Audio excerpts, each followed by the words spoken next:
Do you know how much Canva is valued at? 40 billion, or did they drop the valuation? Canva last I saw was 26 billion, but I think you could be right. So when I type Canva valuation, the information says 26 billion as of March 2024. Which means I'm not seeing a 40. It probably dropped. I believe Canva at one point was worth 40 billion. Oh, 20. Yeah, you're correct. So 2021 was valued at 40 billion, and then it got adjusted to 26 billion, but still a lot of money, right? I want to give you guys the Canva SEO strategy here. So just for context, they drive 209 million visitors per month. The traffic value is 41.5 million per month if they were to pay Google for that traffic, right? And by the way, they have 290,000 referring domains. So their domain rating is 92 out of 100.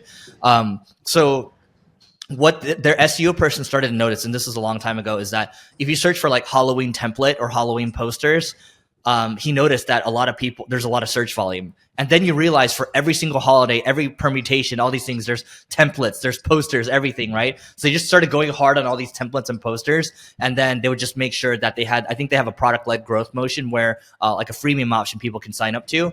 And people got the templates that they wanted, and that's how they grew. Workable does the same thing too. They do job description templates. So oftentimes, templates will work really well because a lot of people just want there's a lot of search traffic for those. It's an amazing model. What you'll find though is when people type in like these template related keywords, they don't convert as well as people just typing in like photo editing software, right? Yeah. But yeah, you can get so much volume, and it's cheap traffic, especially if you can rank organically, where your conversion rate may not be as high to paid because they may just download the templates and then they don't want to pay for the product or use anything. But it's okay because you're getting A, brand awareness, B, a portion of those people are going to sign up, and C, a portion of the people that sign up will eventually pay, even if it's a smaller percentage than the person typing in photo editing software. Yep. By the way, on that note too, so when people try to push lead magnets, let's say they're running traffic from Meta or LinkedIn to these checklists or templates, they also don't convert as well because people just want the template. And oftentimes when I used to download templates in the past, I just download it and then it feel really good that I downloaded it. And oftentimes I wouldn't even open it. And so you're actually better off giving like a how-to, because then you can build like a VSL or like a webinar, because you can actually build a relationship with them. That's going to convert a lot better. You might get more drop off because people aren't going to watch the whole thing, but still you're qualifying the traffic better. Yeah, no. And if you want to grow and you want to grow to be a big company, you're going to have to take multiple angles to generate signups and revenue. Not all of them are going to be equal. Some are going to be amazing. Some of them are going to be mediocre. Some of them are going to be crap. But it really is a numbers game if you want to scale to become a large company like a Canva. Yeah.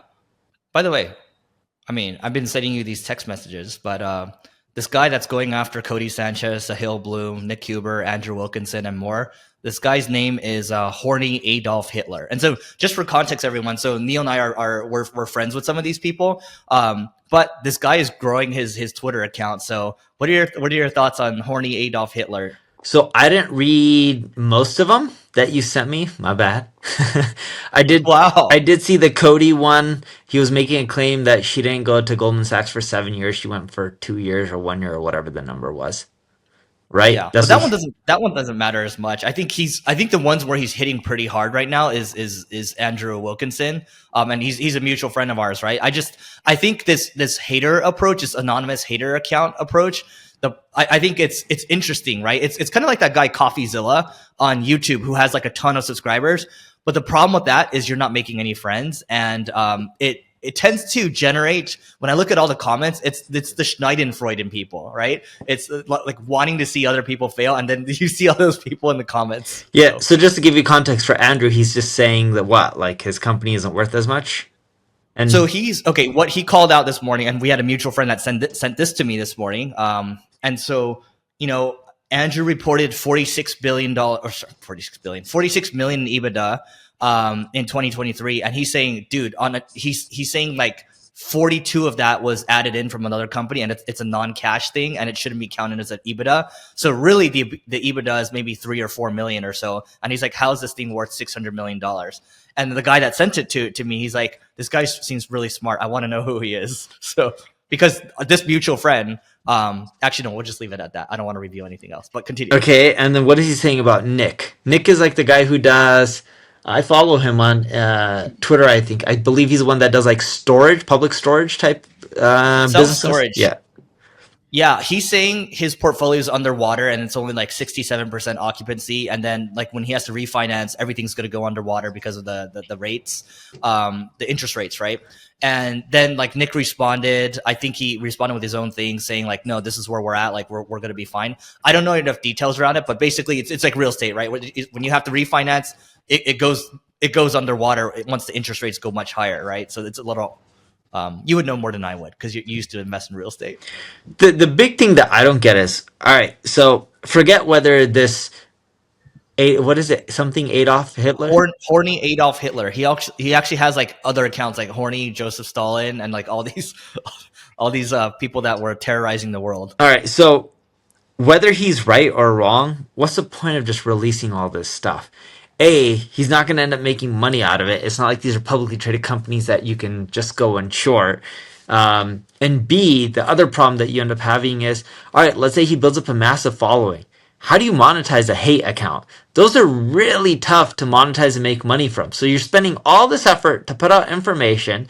And if you just want to do it for shits and giggles, by all means, do whatever you want. But if you're actually trying to build a business, hating is a terrible way to monetize. It just doesn't convert too well in the long run. It's a very short term strategy, and if you want to do something for long term, same thing what we said in the past. If you're going to do SEO, do things the long term way, right? And usually that means it's the white hat way, right? In this case too, you're better off building relationships with people and taking the time to build people up versus tearing them down. I don't know if he's right or not on these things. I think I've seen him wrong on a couple of occasions, but nonetheless, it's interesting to see that he's been growing, and we'll continue to monitor this over time. I used to have a blog back in the day called ProNet Advertising, and I would release a version of hate articles, but not like this, more so productive hate articles. So I would release articles. What does that even mean? Productive hate articles? Yeah, so I would be like, let's say there was a company called like.com. I think they eventually sold. It was like a picture site. I think they changed the name to Raya, or maybe it was Raya before and then like.com. Yeah. And I'd be like, I would create articles on making it up. It was something like this. It was just too long ago for me to remember. But like, why like.com is not liked by Google. And then I would end up breaking down everything that they're doing wrong from an SEO standpoint and what they can do to fix it to get more traffic and grow their business. And some of the people didn't like me writing an article about their business, but when I say it was hate, it was productive. I wasn't saying crap product or you guys don't know what you're doing. I was talking about, hey, you're not ranking, you're not doing your marketing right. This is how you fix it. And a lot of those people would call me up, be like, hey, I don't know why you wrote the article, but I want to fix it. And how do we hire you?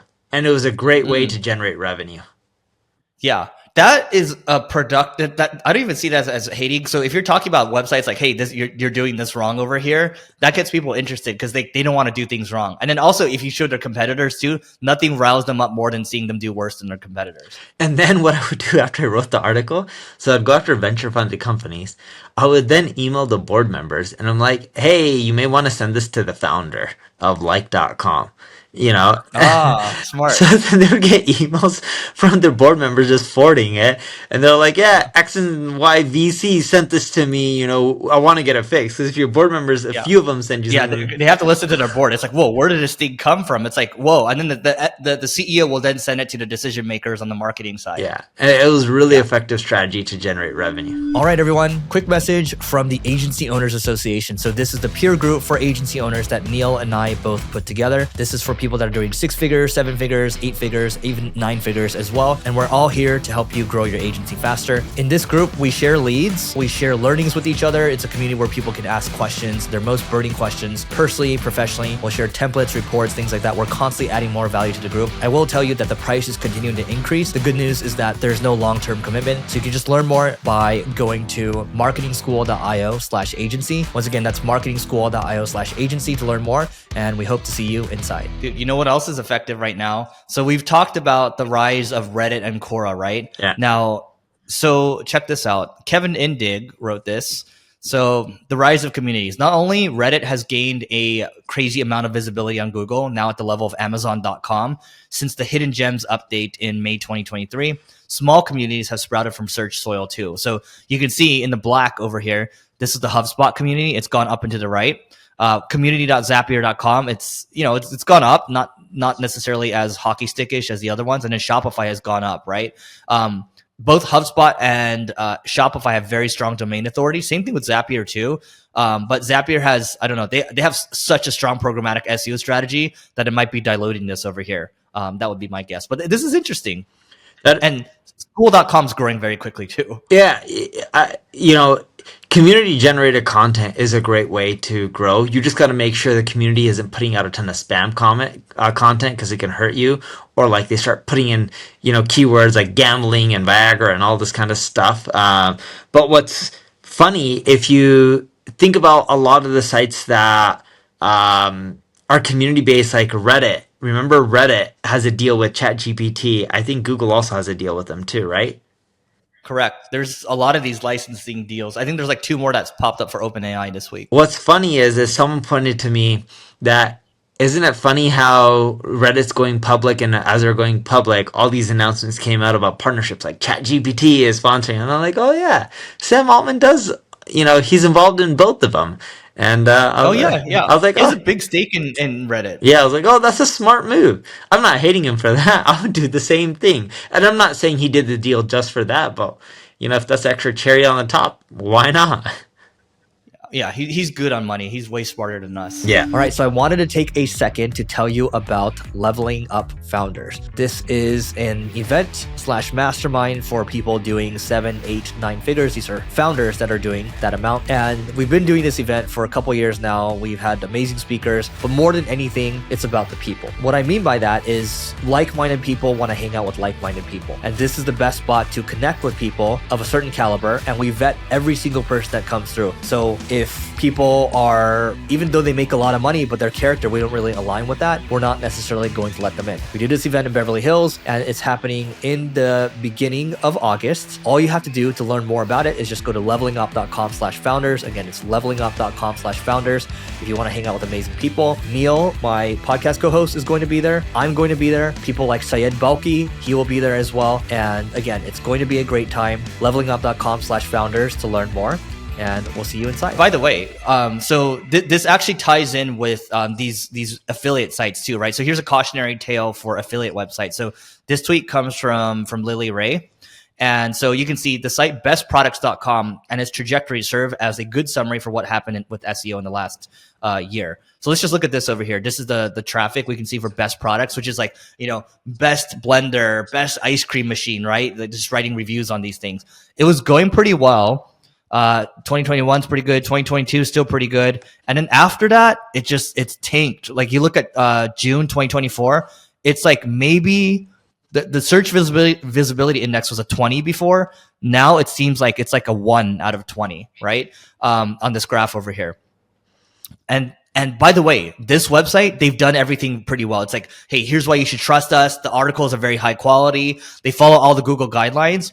But the reality is Reddit, e-commerce, other forums now, they own the top positions for these comparison type keywords because people do tend to trust communities or like reviews. Reviews are also user generated. Communities are also user generated too, versus just one blog post that tends to just favor itself to generate more revenue for the website. My favorite is those sites that review others and other companies. And we've gotten them where like people will review my company and be like, Neil Patel's company scammed me. We gave him $200 to do SEO. And I'm like, we don't do SEO for $200. We would lose money. Oh, wait, where did it show up? It didn't show up on Google. It was like really far down.